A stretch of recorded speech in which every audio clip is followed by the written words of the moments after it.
Okay, may tanong si Lumpia Seller. Sabi niya, Doc, 3 times a day ko pinapakain yung puppies ko. Ilang hours po ba yung gap? Ilang hours yung pagitan every meal?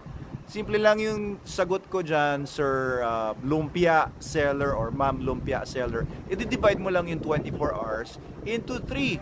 So, 8 hours ang pagitan.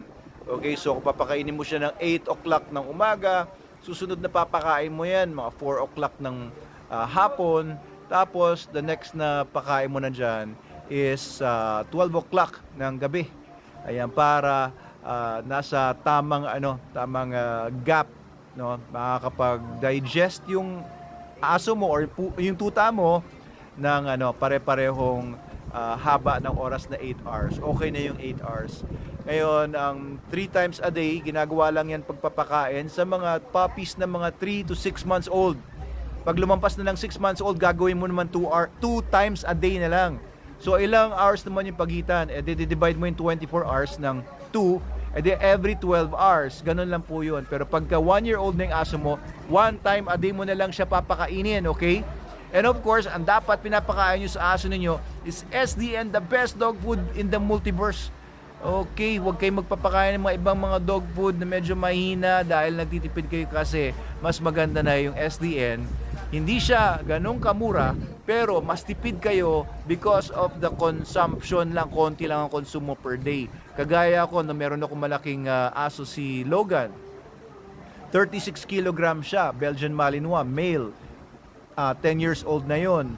So 36 kilograms siya, ang pakain ko lang sa kanya everyday is 300 to 350 grams. Yung 1 kilo sa kanya na SDN is good for 3 days na.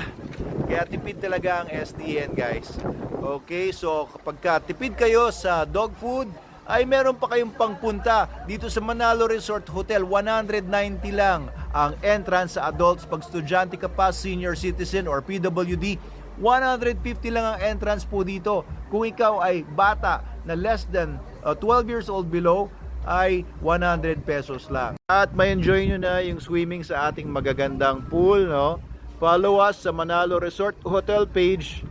Ayan, meron tayong dalawang magagandang mga pools dito. Meron tayong cafe na pwede kayong mag-lunch, magkumain ng kung ano-ano. Meron tayong mga alcoholic beverages dito, coffee.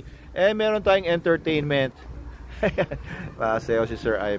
Alright, so I hope na nasagot ko yung tanong po ninyo. May tanong pa kayo, lagay nyo lang sa comment section sa baba.